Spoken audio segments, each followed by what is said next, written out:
My name's Alexis Maynor, and today we're going to be talking about Jimmie Blanton. We're outside because this is my show and I get to choose the location. This video is definitely not going to be very formal. This is more of a chat. You know, we're sitting here outside and having a little chat, a little musing, if you will, about our favorite musicians. You don't get to talk, it's just me. Sorry. Very one-sided conversation. If you would like a formal version of this, I will link my paper in the description and you can go read that. This is a bit more casual. It's an extra credit video for a low test score from a music appreciation class. So I'm trying my best, you know. You need some background information with Mr. Blanton and I. Now, what happened was my junior year of high school. This was 2019 to 2020. And then I got put in chorus. So you chose like the extra classes you wanted for, you know, art and whatever. And I had chorus in there because I was like, I do music. It's like whatever. And so they wound up putting me in beginning chorus. And I wasn't serious. I can't sing, you know?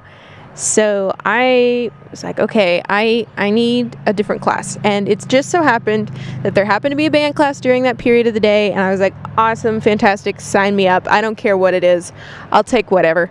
And it wound up being jazz band. And that's where this whole thing started was, so I'm originally a percussionist. Some of the other videos on this channel might clue you in on that. But I was a percussionist and we already had a drummer, so I was like, okay, well, I can read bass clef. We need a bass player, right? So I wound up playing, it was this little keyboard looking thing, right? And I had little mallets, and you hit it, and it's a mallet station, that's what it's called.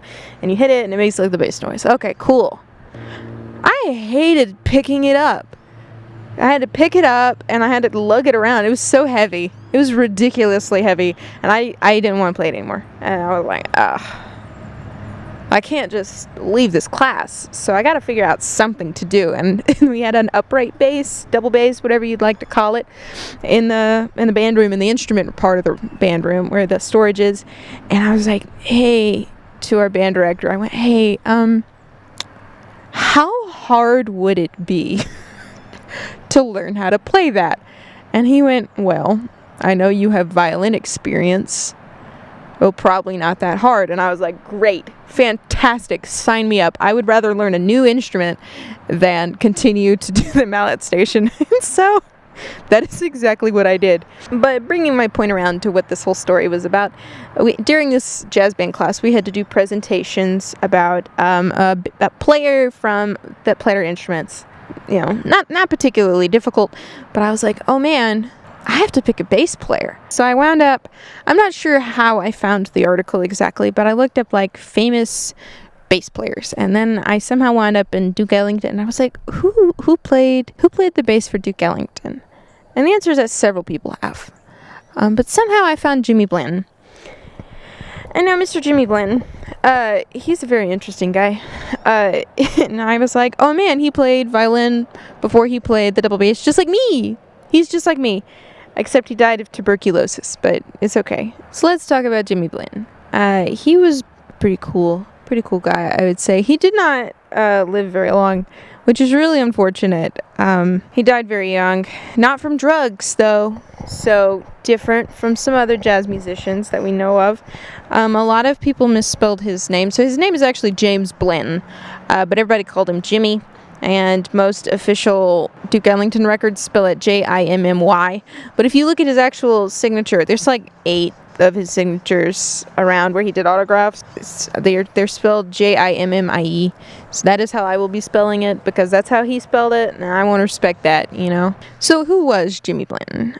He was the bassist for the Duke Ellington Orchestra and a couple other ensembles prior to that. So Mr. James Jimmie Blanton was born on October 5th, 1918 in Chattanooga, Tennessee. He was actually born into a musical family. His mom played piano, and his uncle taught him music theory and a couple instruments. And Jimmy actually, he traveled around with him to play all the time, and that was kind of his first real introduction into the music scene. His mother asked him to play the violin. So he started with the violin. He was like, this is pretty cool. He took to it. And then he went and he played alto saxophone in high school, and then he went to college and he decided to double bass professionally.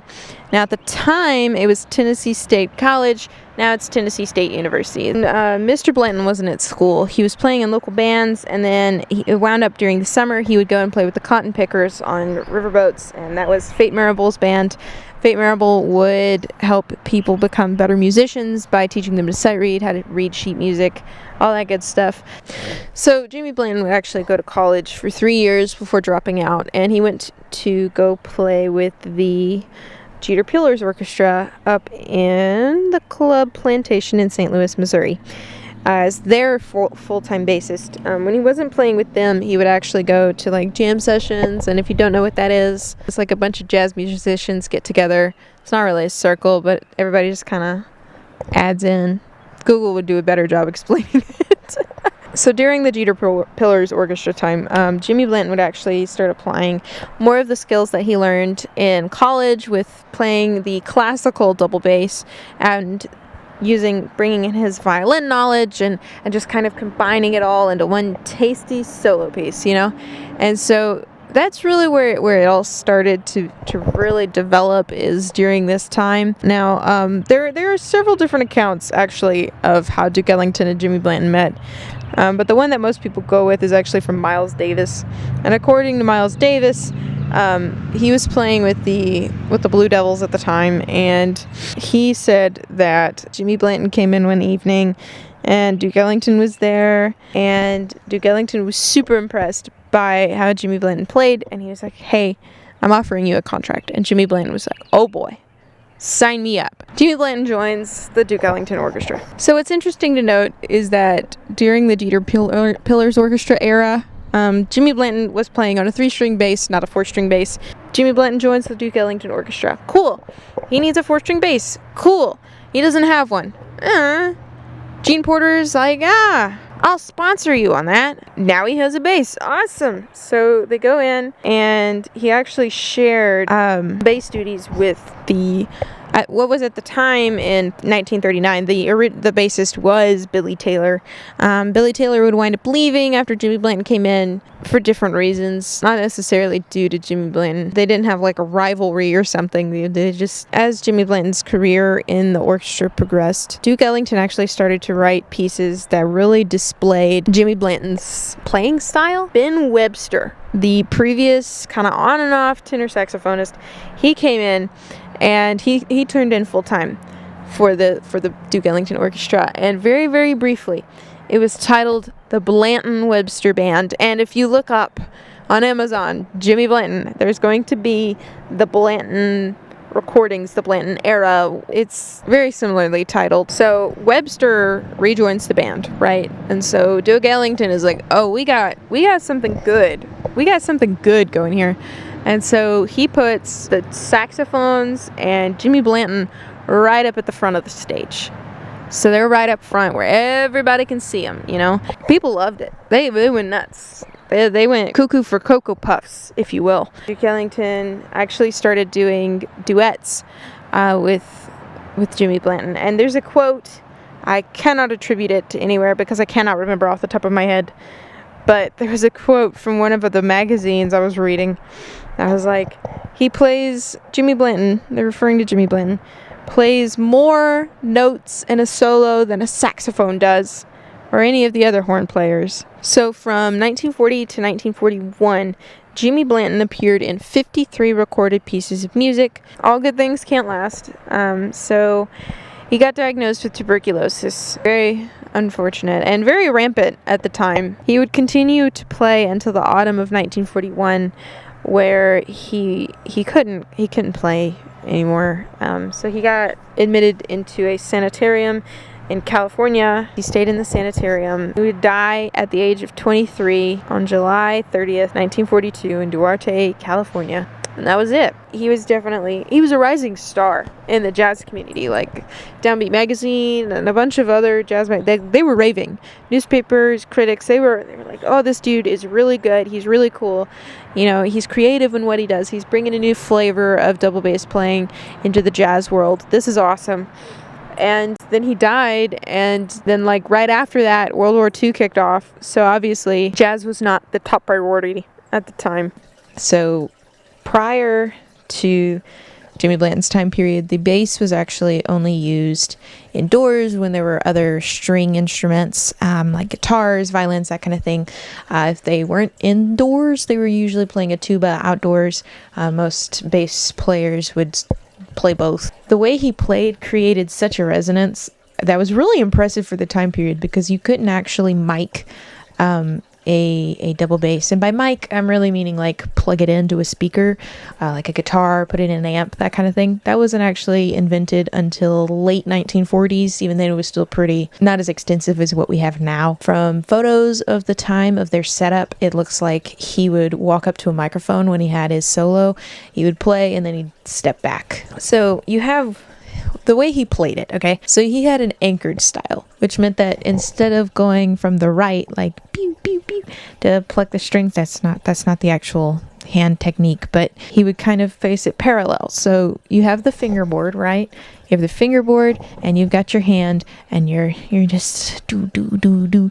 But instead, he would turn his hand slightly sideways and kind of twist it. So that way, you've got the neck of the instrument, and then it starts to go into like a little fold at the bottom, and that brings it into the rounder part. So he would tuck his thumb back, and so his finger was now parallel to the string, which would allow for him to play faster solos with less energy being wasted than would be with the regular grip. Regular, it's not really a wrong way or a right way, but according to of Icons and Iconography, seeing Jimmie Blanton, there are photos where it's really hard to tell because there's so little photos of him, because a lot of them got lost to time. And you can see that he's actually using both. But the guess is that when he played faster solos, that he would transition into that anchored, and he kind of used both back and forth, which really he was the transition. He was the transitional period between unanchored versus anchored, and which allowed for better, more interesting solos because you could play faster. You could, it opened up a new world. So Jimmie Blanton, quote, his improvisations, carefully tailored to fit Ellington's themes and accompanying harmonies, always demonstrate an awareness of instrumental idiom, a fact which undoubtedly contributed to his influence on subsequent generations of jazz bassists. End quote. Robert Nash, 1999. Now, if you don't know what a musical idiom is, it's basically just the instrument doing what the instrument does, like a trombone doing a glissando. So this new technique really allowed him to just bring in some new things. He would play, for example, in Plucked Again, which again is in Robert Nash's paper. You can see where he's transcribed the actual music, and you can see where Jimmie Blanton doubled the piano part melodically for a little while, and then the pianist went into a solo, and Blanton dropped down and he played a walking bass line, which is classic thing to do on the bass. So he played that, and then he would switch back to the melody. He would double horn parts, that kind of thing. He would just mix it up. I just think it's important to remember people like this. Is there a lot on him biographically? No. But you can tell that he made an impact with a large group of people through music. And at the end of the day, that's what it's about, right? Like connecting with people through music. Music brings people together. It's been going on for ages. I'm not going to say all artists, because that's not true. But a lot of artists, musicians, whatever other art forms you'd like to list, they just like for their works to be seen and heard and remembered, and stuff like that brings people together. Anyway, Jimmie Blanton was a super cool guy. He really changed jazz as a whole. So I was complaining actually to a friend I was not complaining about this project. I was complaining about the lack of actual books and stuff, because it's really hard to find full, you can find biographies on Duke Ellington and stuff, but I am genuinely surprised that there has not been a single person that has written a book. Seriously though, if you know any books, he was actually in our textbook for jazz. He was in there for a little footnote, and that is what I was complaining to my friend about. I was like, oh man, this dude doesn't have enough sources about him that isn't about the music, because I would love to know more about the person, because the music is important. Don't get me wrong, the music is important. But sometimes you just want to know about the person, you know what I mean? And he said, you just have a hyperfixation on a footnote in jazz history that doesn't have an extensive musical library or touring history or astronomical amount of record sales. All right, fair enough.